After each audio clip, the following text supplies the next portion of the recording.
For excellence this Monday, August 29th, approximately 2 p.m.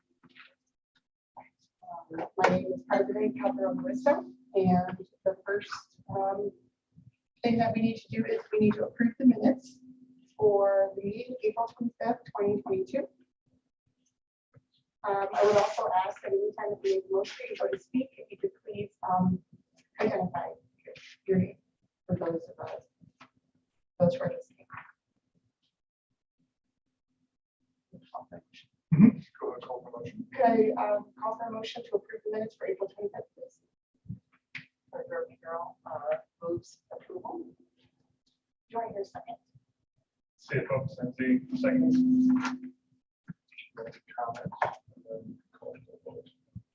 Are there any comments or concerns? If there are none, then could we please vote on this motion? Aye. And are there any that are opposed? Seeing that there are none, this motion is passed. The next thing on our agenda is reports and communications. For this, I will ask Steve to take over, please. None for this meeting, Madam President. Seeing that there are none from Steve, we're next is going to be the regular agenda items, which the first is of the 2021 independent audit. And we also have to review the IRS form 990. And I will defer to Steve Vicente in just a moment, but a correction in terminology is the tax filing, we should just be calling this the 990 filing. So I'll correct that in the future and reflect that in the minutes.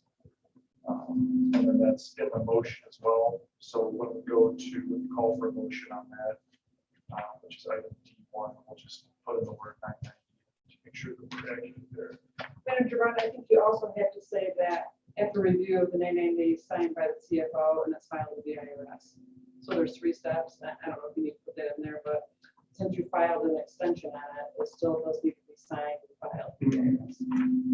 We rely on your call for that motion with those items. Yeah.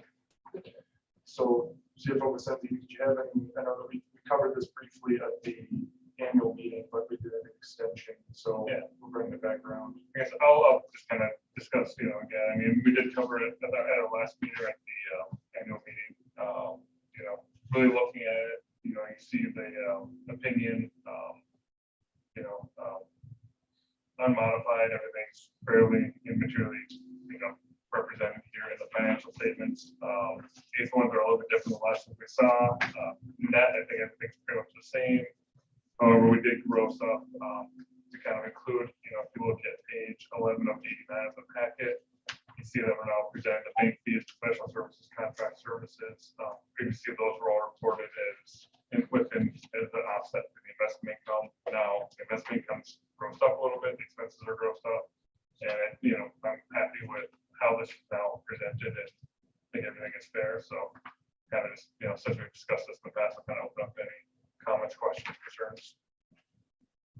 I did have a question on page 7. The millage rate is 19.2705, and you budgeted it down to 12 mils, right? Is that the difference of what the? Correct. We budgeted the net difference, yeah. Which is? Or well, what the city budget is 12 to 12. You budgeted 12 mils, and really it should have been 19.275, right? Correct. Okay, that's what I thought. You just put 12 in there, so I didn't guess.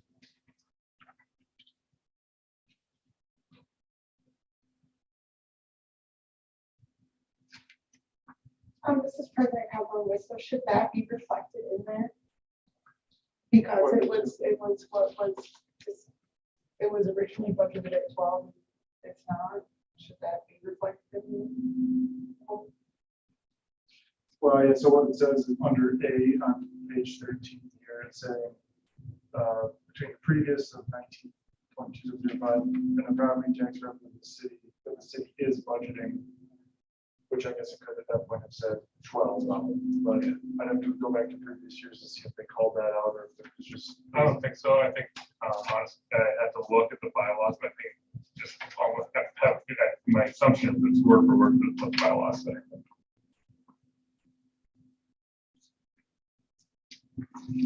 And I'd say it's referring to a point of fact, there's like the city has budgeted 12, so that's not, there's, I don't see like a room for misunderstanding there, for lack of a better word, so. But I can think of in the future. Are there any other comments or concerns before we take the meeting? Yep, you call for a motion, and then we know that Yes. Director Baldwin is going to make it. Alrighty. So we are making a motion and the financial statements, correct? Yep, I think you want. And the under recommendation is a motion, but you can add it to that language, so. So are we approving it or are we receiving it? The independent audit? approve it. Okay, so I move that we approve the 2021 independent audit and that we received IRS form 990, reviewed it, and that we see that it's signed by the CFO and it's filed with the IRS.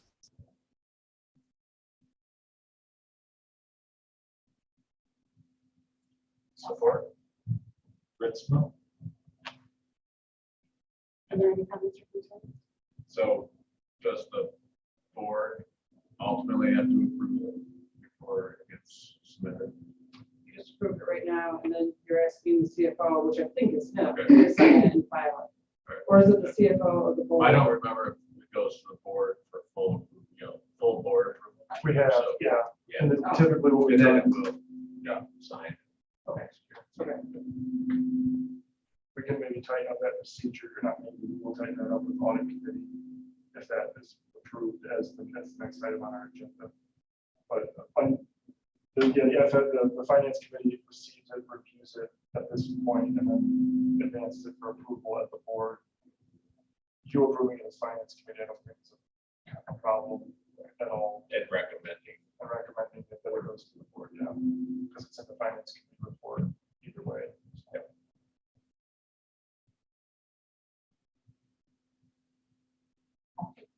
So that would be, yeah, both. Yep, we would now need to vote on that. All those in favor? Aye. Any opposed? Seeing that there are none, then that motion stands. The next item on the agenda, E2, is the formation of an audit committee. And would that be for you? Yes, thank you, Madam President. So the FFE bylaws are written to create the possibility that the finance committee can create its own or a audit subcommittee for the board. So that audit subcommittee, the details of which are laid out in the memo, are that it would take over essentially the process of oversight, meeting with the auditor in conjunction with staff to ask questions and deviations and findings. And then that subcommittee would bring it to the finance committee, which would bring it to the board for final approval. That was, like I say, created in the bylaws as a possibility. It was discussed this fall as something that we should look into doing, because it reduces reliance on staff alone and it brings more eyeballs in the room. So for fraud prevention, transparency, the whole gamut of financial accountability, as we're shifting into endowment next year, especially this is this moment of development where we're trying to make sure we've got all of our pieces put together. So it's a recommendation from staff that the finance committee would create the audit subcommittee. And what that would entail is hopefully an idea of an odd number of members. So you never have a deadlock, but if you have 3 or 5 members, 3 would probably suffice. They would meet in December briefly, and then probably once or twice in the first quarter of the year as that audit process happens. In terms of reading, it's probably 2 to 4 hours of reading, might maybe a little bit more depending. And then like I say, 2 to 3 meetings. It would be very brief meetings. We try to make them very pain-free in people's schedules. So the background of that and the bylaw powers are all quoted in the memo. An alternative that's in here is that the finance committee could just decide to take on that work itself and just do that as this committee, not create a subcommittee. I think that it's worth discussing the merits of both options. I think if the finance committee did it, it would be, maybe it'd be fewer meetings. But other than that, I think as the endowment matures and as work sort of develops the foundation, I think the finance committee will want to have a broader focus as opposed to getting into the details of the auditors and things. So, but again, it's a decision of the finance committee. And were you to create the audit subcommittee, you could do that today, you could do that at a future meeting. But once you do that, the president then appoints directors to that, which we would do, we could see doing at a board meeting where everyone's present and, you know, you have just the ability to nominate in a broader pool. In terms of expertise, you know, I think obviously anybody with finance experience, management assessment, any kind of comparable experience, you don't really have to have deep financial knowledge. It's more about being able to kind of investigate the process and make sure that there's, you know, all the checks are being checked and everything's above board. So there would always be the CFO as in this case, our CPA in the process as well. So with that,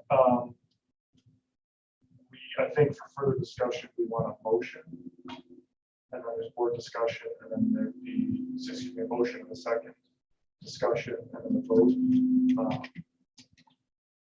would be the typical path forward. I have a quick question. This is President Calvin Lisa. With regards to the audit subcommittee, you mentioned that it could be 3 or 5 members. Are there members of, say, an already existing, say, the finance or executive committee that need to also be part of this, or just in consideration whether we need to add 3 more because 2 have to exist or something like that? So in this case, unlike the other committees that are very prescriptive, this doesn't lay that out. What it does do then is under the general rules, section 601, if a committee is created by the board of directors, the board resolution creates shall state the purpose of the committee, the terms and qualifications of the committee members, and the ways in which committee members are selected. So that's in the draft resolution here. Okay. And then another bylaw is that unless otherwise stated by the board, committees can create their own rules and descriptions. So this is little in the bylaw weeds here. I apologize for all the detail, but so it can be created and populated with volunteers and nominees. And then we would rely, at least at first, on the audit subcommittee description, which is board approved here on page 61. But again, if there were changes needed, things like that, the subcommittee could recommend them in that case and go back to the board. So, yeah, and for that, I just direct everybody to page 61 of the packet, which has the audit subcommittee description. So the rules there's 9 of them listed in the purpose. So I'll just in brief, they are to oversee the audit and annual financial statements, to participate in the city's purchasing division process, retain, compensate, and oversee the work of the external auditor, adopt internal accounting controls and practices recommended by city administration, align with the city, monitor and ensure application of conflict of interest policy, record retention policy, whistleblower policy, other applicable policies, assess the relevancy of answers to any Form 990 questions, review and analyze other pertinent data.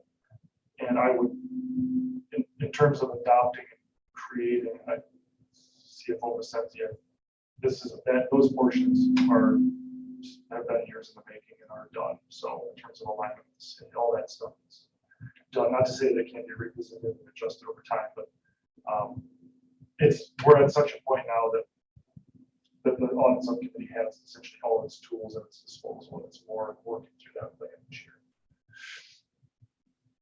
Director Buckland, did you have a comment? Yeah, I did. On page 61, it states that the membership, the committee shall consist of members of the board of directors. And Mr. Brown said that it could be volunteers, it could be anybody. And so I don't know if that's in conflict with. Well, volunteers from the board. So in the absence of volunteers. That could be one of anybody. This is voluntold. Volunteers and family volunteers, we have some nominees. But thank you for the clarification. Yeah. And then some of the work on the financial stuff seems like that's the work of the finance committee, review the audit financial statements. And so, are you separating out what's really gonna be done in the finance committee and what's gonna be the audit committee? Unless we decide, of course, to make it one and the same, then, it should be all in there, but. Yeah, if you created an audit subcommittee, that would take a few pieces off the finance committee's plate. I think Yeah. at that point, Yeah. this audit subcommittee recommends the audit and the 990, and that would just miss the finance subcommittee, like, it'd be prima facie, like barring any concerns, they would just take that to the board. So it would fulfill those duties. And then, but beyond just the income expense, 990, things like that, the endowment, and then expenses in real time of the board itself, of the organization would be finance committee. So any kind of payroll, administrative overhead, anything like that, that would, and in real time, that would still be finance committee. Then it seems like the audit committee would RFP when it's time for a new auditor too. Yeah, the policy that guides that recommends every 5 years. We go out for at least 5 years because we're 1.5 years away from it now. We go out for a new RFP. It's not required, but it's recommended as part of the transparency and accountability language in one of the policies. This is perfect. So would that be under like the membership time, the term? Oh, I'm sorry. Okay, I think I just answered my question. I'm sorry. What I meant to ask is, since you're saying that you're doing that every 5 years, should this be reviewed? But it doesn't make sense because people's terms all vary. So Well, yeah, I so answered my okay. Yeah, and the membership on all committees changes annually at the annual meeting in April. So that's when that's when our new members join and are approved. That's when officers are reappointed or appointed new. So president, vice president, treasurer, secretary. And at that point, the committees all get their nominations and appointments as well. And that includes this finance committee, executive committee, and that audit subcommittee. So that, we could say at any point it's a 1-year commitment. Sure. Maximum. If somebody wanted to try it out and think it's a good fit, or if we just want to make sure that we've always got fresh eyes in there, that's up to the board. So. Thank you for clarifying that. I just think that, when we are volunteering people, we want to be clear about what those obligations might be. And since this is new, I think just talking it out a little bit about that. And because not everybody's here, we will be discussing this then at the full board meeting. Yes. Okay. I'd just like to give everybody an opportunity for that, so they're not here. Absolutely. Yeah, these questions and answers you'll hear as committee members more than once, certainly when we get this to the board. If it goes to the board in September. And some of these things will just, full disclosure, have to be ironed out once the committee is created. There's always a detail or two gears have to be made to mesh things together, something like that. So. Perfect. So this is President Calderon wants to go again. So the next step would be to make a motion to approve the formation of the audit subcommittee. I move that we form an audit subcommittee with an add number of members, 3 or 5. Thank you, Director Baldwin. Is there a second?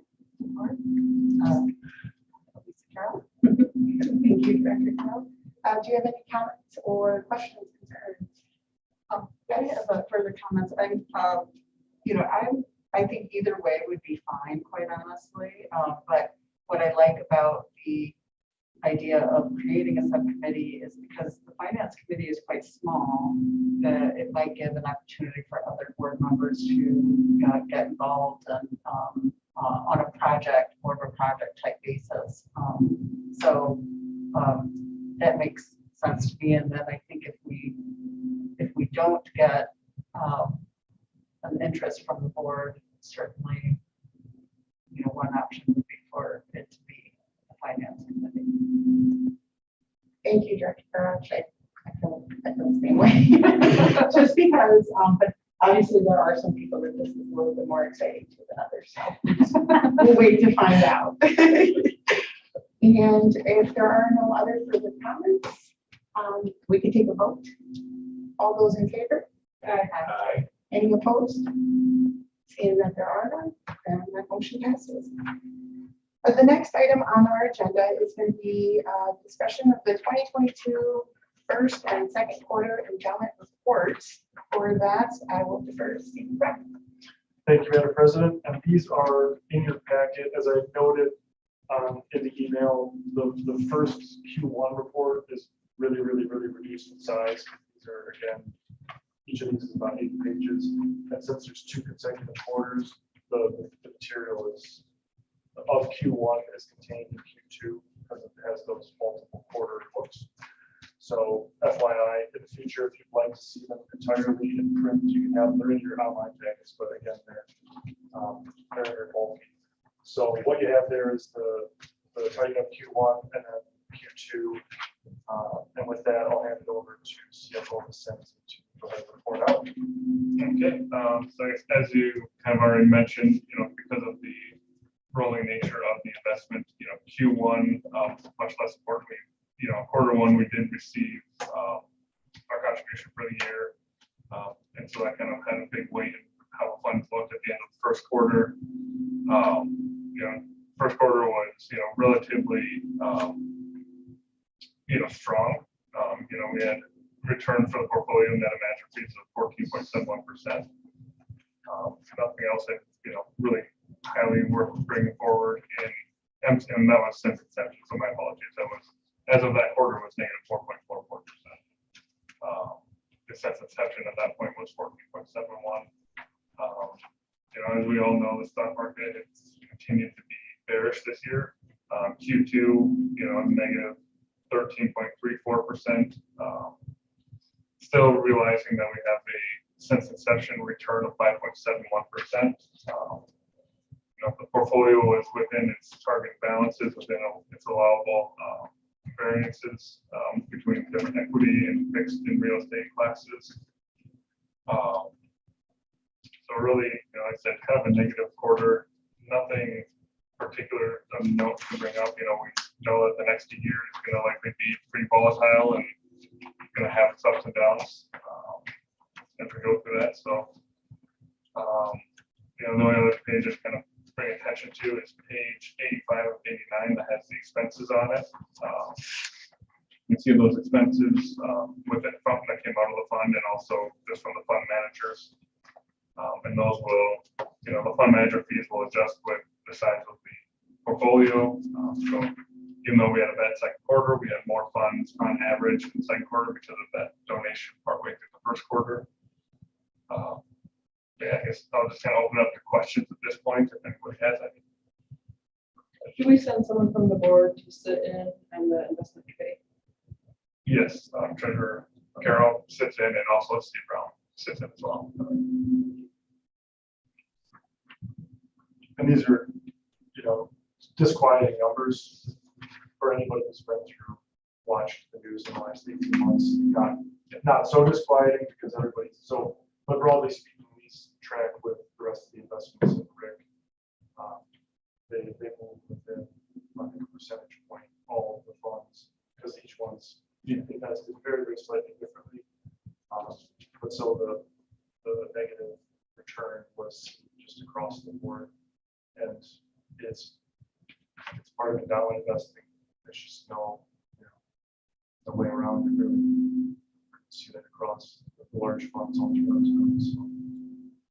And these reports will get more interesting over time. So we have more inflows and outflows from donations, from expenditures, and being able to track with that. As as the fund grows, we'll start to diversify the fund into other asset types. Just about, a lot of these asset types have a minimum requirement, so there's only so far you can spread the dollars that we have today.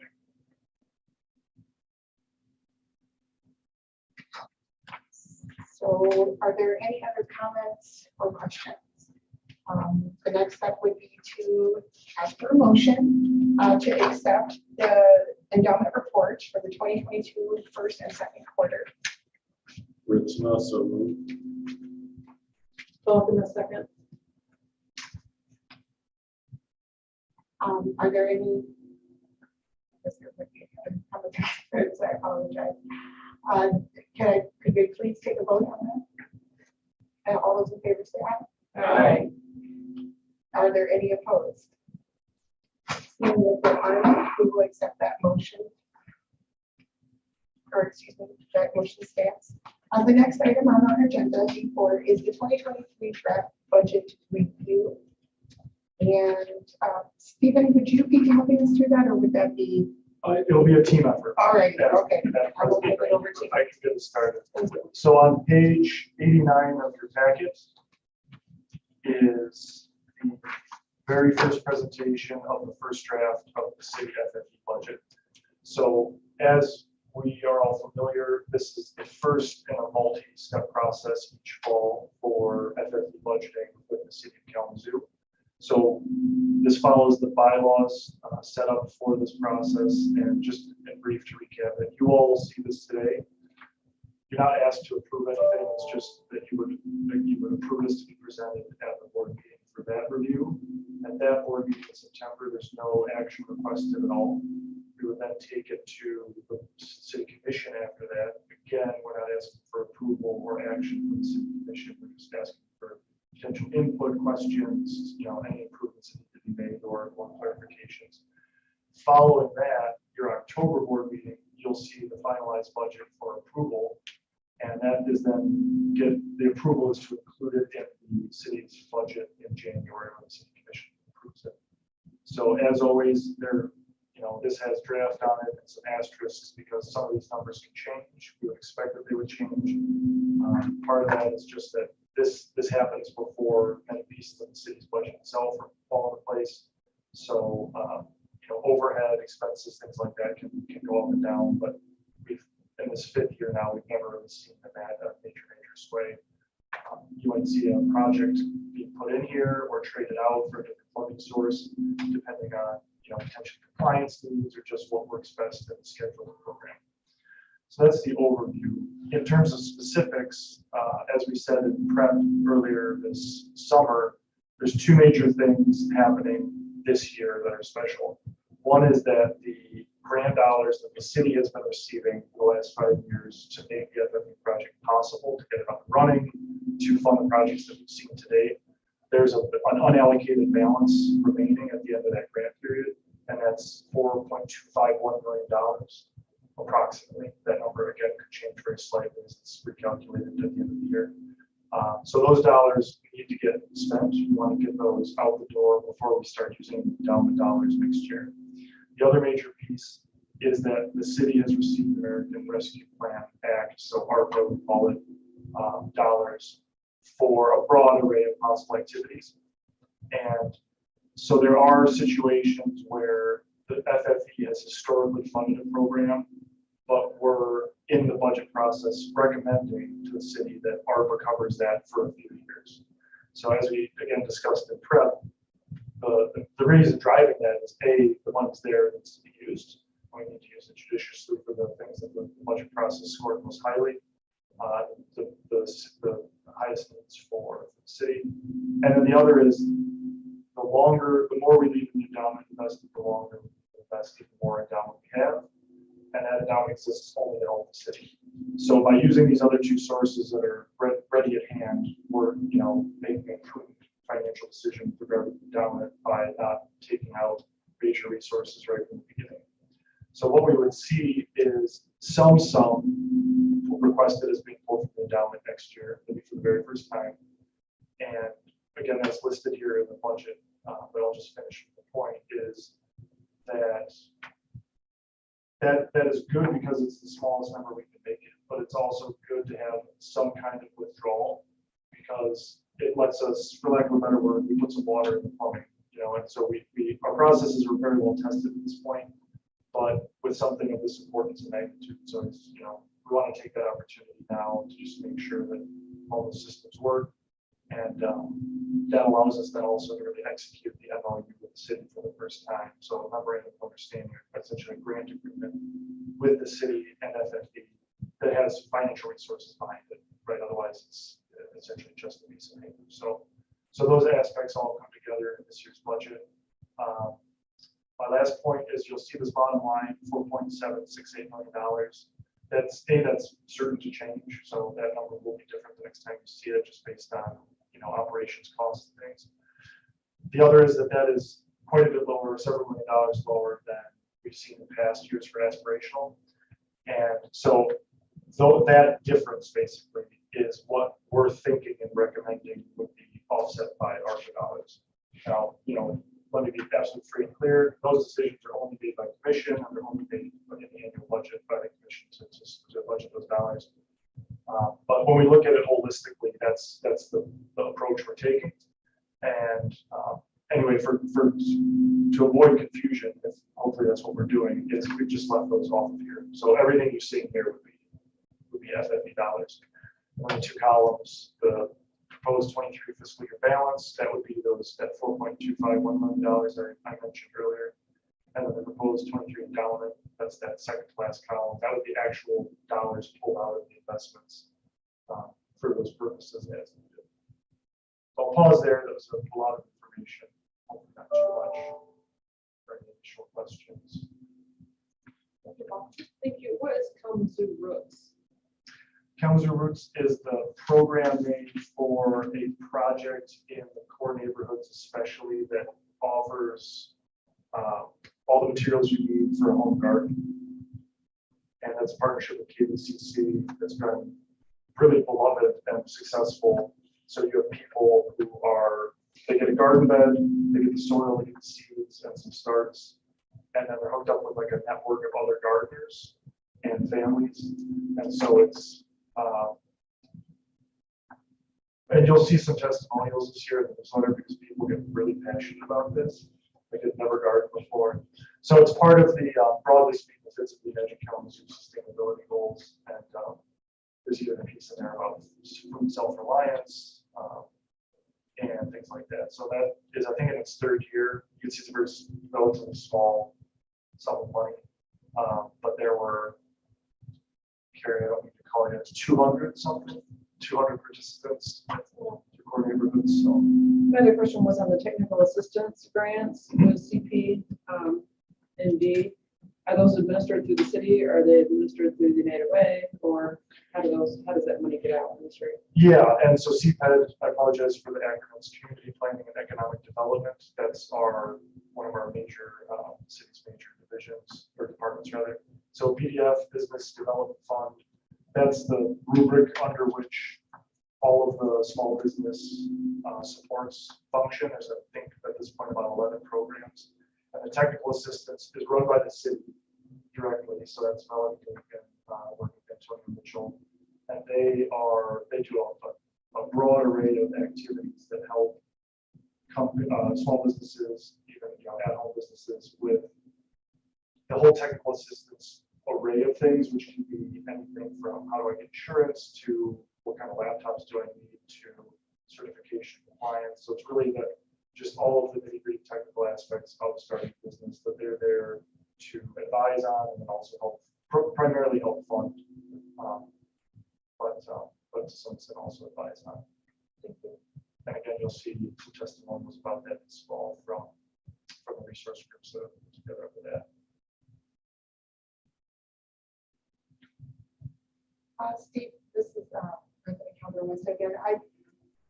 Wasn't there also some money involved with some, not just services, but also like startup on some of the equipment that they would need as well? Mm-hmm. I think that there was some that were eligible for $5,000 micro grants after they finished the training process. Perfect. Yeah. I'll repeat that louder just for. Sorry. They're eligible for $5,000 micro grants for equipment. After completing your training.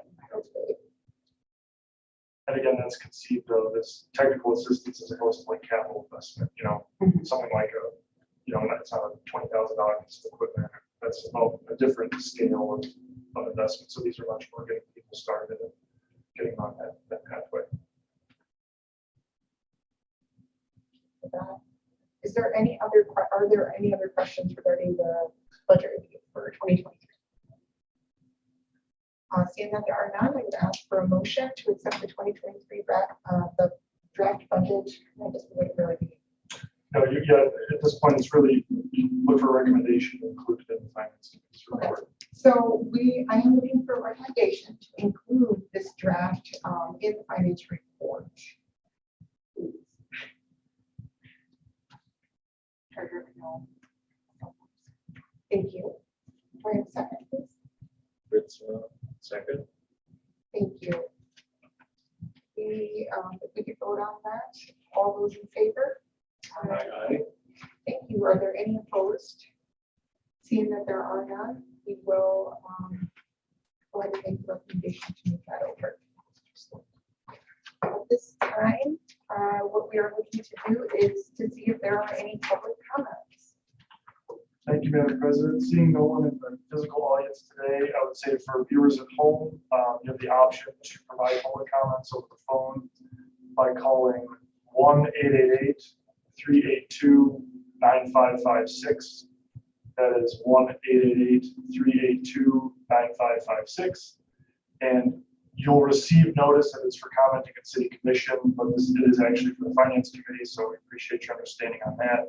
And callers will be given 3 minutes to comment live. And so go ahead and call. We'll just give it a minute for anyone to be in that queue. And Carrie, are you seeing anybody in there now? Okay, well, we will give it 2 minutes.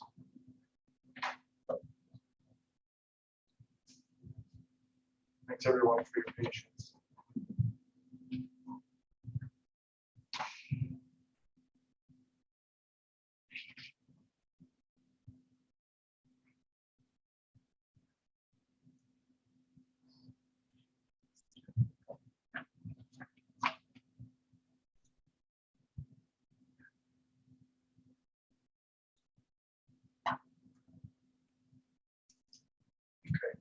Well, for the sake of time, I apologize if anybody is in the queue trying to call. The software isn't working at the moment.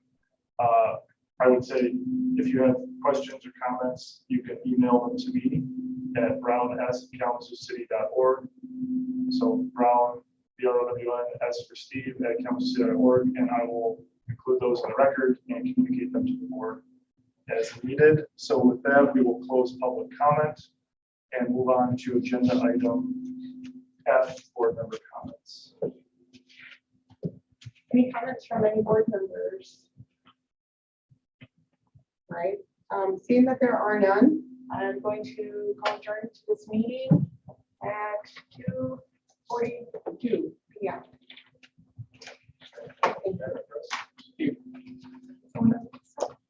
It's apparently trying to upload or update. No, no, you have to do that. In case somebody wants. Just like.